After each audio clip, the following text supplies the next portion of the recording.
The year is 1576.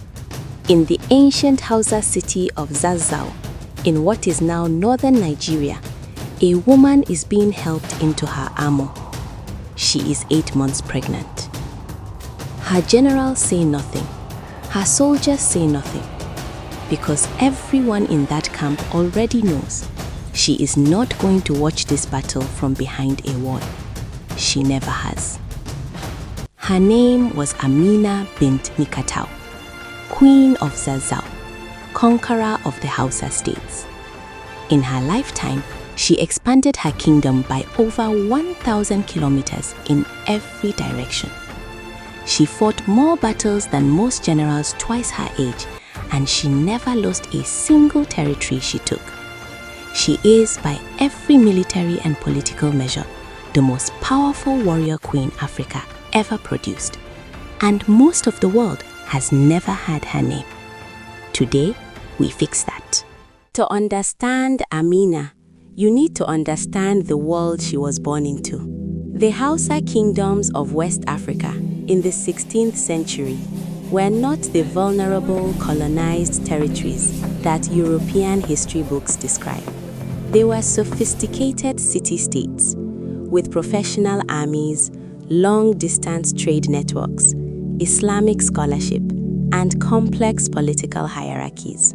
Zazzau, also called Zaria, was one of the 7 original Hausa Bakui kingdoms, a center of trade, culture, and power.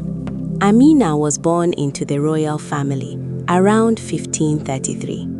Her mother, Queen Bakwa Turunku, ruled Zazzau herself, and she ruled it brilliantly.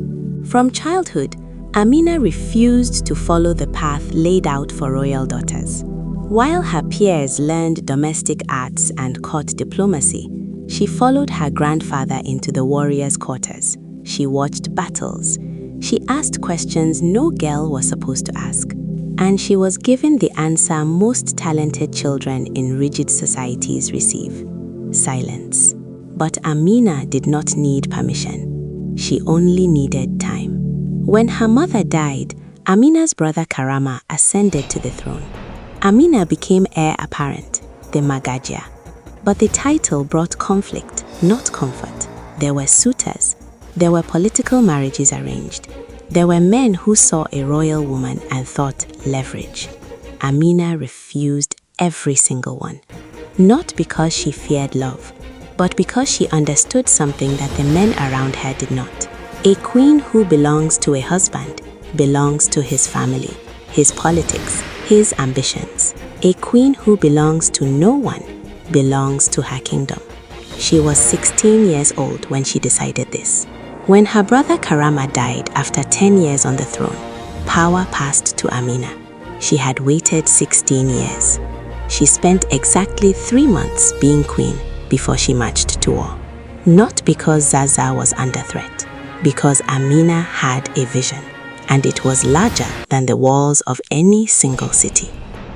Before we get to the battles, and there are many, there is something you need to know about how Amina fought. Something that military historians still struggle to explain, because the strategy she used had never been done before at that scale in West African history. Amina fought for 34 years. 34 years. She didn't just win battles, she restructured the political geography of an entire region.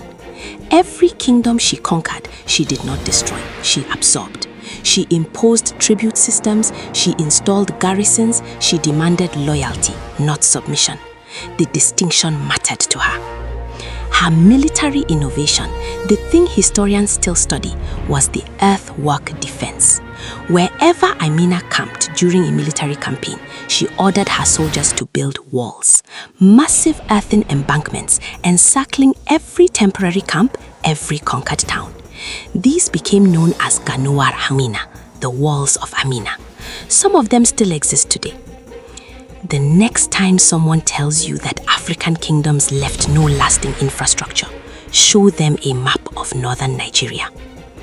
But the walls were not just military infrastructure, they were psychological warfare. An enemy army approaching a world camp doesn't think about tactics first. It thinks, how long has she been planning this? The answer in every case was longer than you have. By the time Amina reached her 40s, she had pushed Zazzau's borders to the Atlantic coast in the west, absorbing trade routes that made her kingdom extraordinarily wealthy. She controlled the flow of horses, salt, kola nuts, and leather goods across the entire West African savanna. She was not just a queen, she was a trade empire. Which brings us back to that morning in 1576. When we opened this story, I told you she was being helped into armor. I didn't tell you which battle this was or what was at stake. Now you know the woman. Now you understand what was on the line. The kingdom of Kano had refused to pay tribute. To Amina, this was not an insult, it was an invitation. Her generals had counseled delay. Wait until after the birth. Send an envoy. Show patience. Amina listened to every word. Then she mounted her horse. Because Amina understood something her generals did not. Patience is a virtue for those who can afford to wait. A queen who hesitates is not seen as wise. She is seen as weak. And weakness in the Hausa states of the 16th century was an invitation of a very different kind. She rode to Kano with 10,000 men behind her, 8 months pregnant. Kano submitted without a siege. Amina died in battle as she had lived, in the field, surrounded by her soldiers, far from any palace. The exact date is disputed. The exact location is disputed. What is not disputed is what she left behind. A kingdom that stretched further than any Hausa ruler before or after her. A network of walls that still dot the landscape of northern Nigeria. A title, Amina, daughter of Nikatau, a woman as capable as a man, recorded in the Kano Chronicle, one of the oldest written historical records of West Africa. And yet, ask the average person to name a warrior queen of history. They will say Boudica, Cleopatra, Joan of Arc. Ask them to name Amina of Zazzau, and you will see a blank stare. Not because her story is not extraordinary, not because the records don't exist, but because the story of African greatness was systematically removed from the curriculum of the world and hasn't been put back yet. We are putting it back, one story at a time. Amina of Zaria, remember the name. Tell someone her story today. And if you think Africa's history deserves to be told, not as a footnote, not as a diversity insert, but as the epic that it genuinely is, then you already know what to do. We'll see you next time.